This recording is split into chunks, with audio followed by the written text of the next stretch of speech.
Chapter 13. Escape. Elizabeth staggered over to Jankar's corner and sat down. She was exhausted and dizzy, and the sight of her own blood made her sick. Naturally, Jankar was crying. The crashing and banging in the room must have scared him. "It's okay," she muttered. She couldn't even put Jankar in her lap because her stomach was bleeding. Looking at it made her dizzy again. This was embarrassing. Elizabeth had healed worse wounds in Menlar, but they hadn't been hers. Elizabeth didn't even know if she could heal herself. She placed her hand on her stomach, feeling the magic flow out of her hands and heal the wound. At least she mostly healed herself. The dizziness stopped. Now she was just tired. Elizabeth placed Jankar on her lap and leaned against the wall. She wanted to catch her breath. She woke up with Jankar pulling on her braids and blowing raspberries at her. At least he'd stopped crying. How long had she been out? Fear surged through her. Zet's men would kill her. "Move," she commanded herself. She stood up and put Jankar in his blanket sling. What should she take? No weapons. Weapons were heavy, and she couldn't fight with Jankar in his sling anyway. Elizabeth needed water, the goat, and food for herself. She peered out the room's door. No one was in sight. She padded quietly down the stairs to the entryway. There was a sort of storage closet near it. Inside was a bunch of food. Apparently, it was where someone put her food in the morning and the evening. She grabbed a cheese and 2 small flatbreads and 2 goat skins. Elizabeth would fill one with water and keep one to store the goat's milk for Jankar. She opened the door. In the distance, she could see a few men rounding up some goats. No one else was around. Elizabeth pulled the goat out of her pen. "Let's go, Jankar," she said. "Boof, blah," Jankar said in apparent agreement. He was happy to have Elizabeth back and to be going for a walk in the sling. Elizabeth didn't have time for deception, but a small amount of misleading might help. She walked for 2 minutes back the way she first entered the valley. She tore off a small piece of her skirt that had some blood on it and walked back towards the hacienda. Eventually, Zet's body would be found. Hopefully, they would find her blood and think that she was headed east. That's what Mitha might do. Elizabeth slipped from the hut, to fence, to stand of trees. She knew the valley well, thanks to her scouting. When she and Jankar arrived at her favorite little pool, she filled the goatskin with water and changed into her old traveling clothes. She hid her bloody clothes under a rock. Her old traveling clothes were stiff and fairly threadbare, but the pants, blouse, and headscarf would keep her cooler in the heat. They also blended into the desert. Then she took a long, long drink. Leading the goat and carrying Jankar, she crawled underneath the blackberries. Elizabeth was trying to leave few signs of her passing. Her mother Zithny knew every trick there was in the art of bushcraft. Elizabeth was a good student. Her stomach hurt when she squeezed through the cliff. Elizabeth had to do it twice. She couldn't lead the goat and carry Jankar at the same time. The other side of the slot was full of soft grass. The occasional bush grew from the cliffs, which were made of sandstone. Elizabeth supposed the water was close to the surface, this close to her pond. The trail was almost perfectly flat with just a slight rise. Elizabeth had to sit for a moment to rest. Jankar sat up beside her and blew more raspberries. She woke up when Jankar smacked her stomach. Oh, and the foot that Zet had stepped on still throbbed. "Ouch!" she yelped. Jankar laughed at her. "Okay, I know we need to get moving," said Elizabeth. She guessed she hadn't slept more than 5 or 10 minutes. Her great escape was not starting off well. The dizziness was completely gone. Her stomach felt somewhat painful. Elizabeth put Jankar in the sling and grabbed the goat's leash. "We better burn some miles before dark," she told the baby in the sling.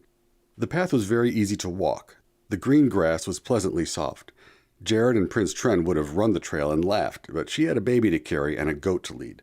Elizabeth walked as quickly as she could, but she just could not keep up a fast pace. She guessed she had a 2 or 3 day journey ahead of her before reaching the trade road. That was just a guess, though. Occasionally, some of the slate had tumbled off the cliffs and blocked the trail. She had to crawl or scramble over it.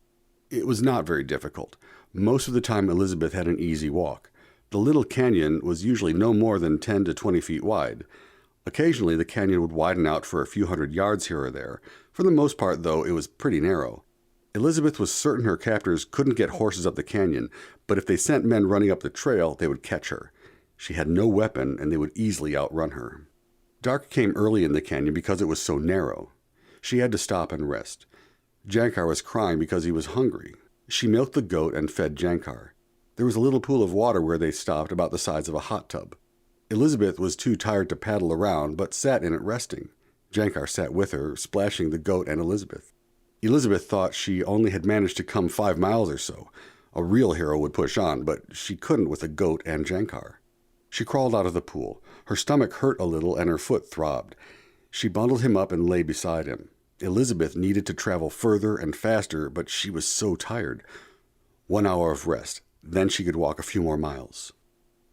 "I hope you don't pop another tooth out," Elizabeth muttered to Jankar. "I can't deal with a cranky baby right now." Elizabeth woke with a start. The goat was nuzzling her head. The moon was peeking over the cliff edge. It must almost be midnight. She filled her goatskin with water and started walking, 1 step at a time, step over step, step over step. Elizabeth started to hum to herself to keep awake. This old man, the wheels on the bus.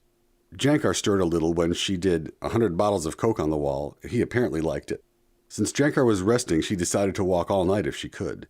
Step over step, 1 step at a time. The goat objected to the midnight hike at first, but had filled its gut with plenty of grass earlier. Eventually, it fell in line and behaved. Elizabeth kept walking, step over step, step over step. At dawn, she collapsed on the ground. Jankar needed to be fed, so to milking she went. Then he needed a diaper change. Finally, in desperation, she placed him in a shady spot and fell asleep. When she woke up, it was lunchtime. More goat milk, but she gave it to Jankar from the goatskin this time. Then Elizabeth stood up and hiked step over step. "You need a name, stupid goat," Elizabeth informed it as they walked up the canyon. "How about Draz?" she asked Jankar. Jankar blew a raspberry and drooled on her. "I don't think so either," she told him. "I still hope you don't have another tooth coming in." Elizabeth paused to think. "I know. How about Gertie? Gertie the goat." Jankar laughed this time. "All right, Gertie the goat. You now have a new name," Elizabeth informed the goat. "As Princess of Bithnyia, I appoint you as goat and milk ambassador to the harem." "Bleh," said Gertie. Elizabeth laughed. Step over step, she continued on with Jankar and Gertie. They stopped when it became too dark to see much. Elizabeth was so good she could milk Gertie in the dark now. Mitha would have laughed at her. Ahira would have pushed on, but she was just Elizabeth. Elizabeth slept until morning.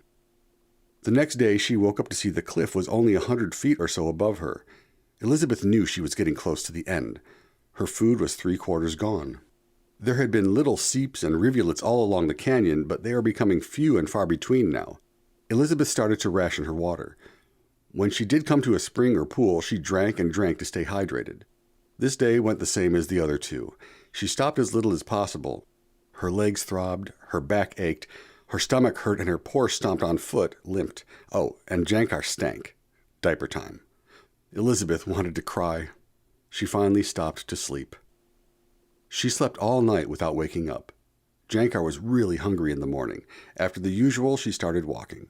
This was day 4, and she knew she was about done with the canyon. An hour later, she popped up in the great eye of the desert. It hadn't changed any. Miles and miles of unchanging pebbles was all she could see. Elizabeth guessed she had traveled southwest about 30 miles. Sanctuary was somewhere behind her. Travel in the desert during the day was dangerous. Traveling in the Great Eye in the day was simply insane, but her map seemed to indicate that she was real close to the trade road. Uncle Yujan had told her the harem stacked piles of rock every 100 yards so travelers couldn't get lost. If Elizabeth traveled into the night, she might never see the markers and she would walk right past the road. If she traveled in the day, she might find the markers but bake to death. Either way, she was probably dead. She took a step into the eye of the desert, step over step. Elizabeth was intensely thirsty an hour into her walk. She could no longer sing or talk to Jankar to soothe him. Jankar's goat milk was tempting, but he needed it. Her feet felt like they were burning through her boots. She was miserable. She couldn't stop because there was nowhere to shelter. In the dunes you could find shade, but not here. Jankar was hungry. Elizabeth fell on her butt and fed him there. She wanted to lay down and die. Jankar pulled on her braids. "Get up," Mitha commanded. "Be a hero." "Oh, shut up," Elizabeth said. "You have to save Jankar," Mitha told her. Elizabeth stood up and started walking. The gravel was too hot to lie on and die anyway. She would rather freeze to death on a glacier. Step over step. The sun beat down on her mercilessly. Jankar cried himself to sleep. Elizabeth would have cried, but she couldn't waste the water. About lunchtime, the wind picked up. Now Elizabeth could not stop. She kept walking, drank a little water. The wind was blowing from the east against her left shoulder. A few hours later, she jerked to a stop. Gertie had fallen down. Elizabeth looked at Gertie. She thought about leaving her. "Pick up the goat," Mitha commanded her. "If the goat dies, Jankar dies." "You pick her up," Elizabeth retorted. "I'm in your imagination. I can't," Mitha explained gently.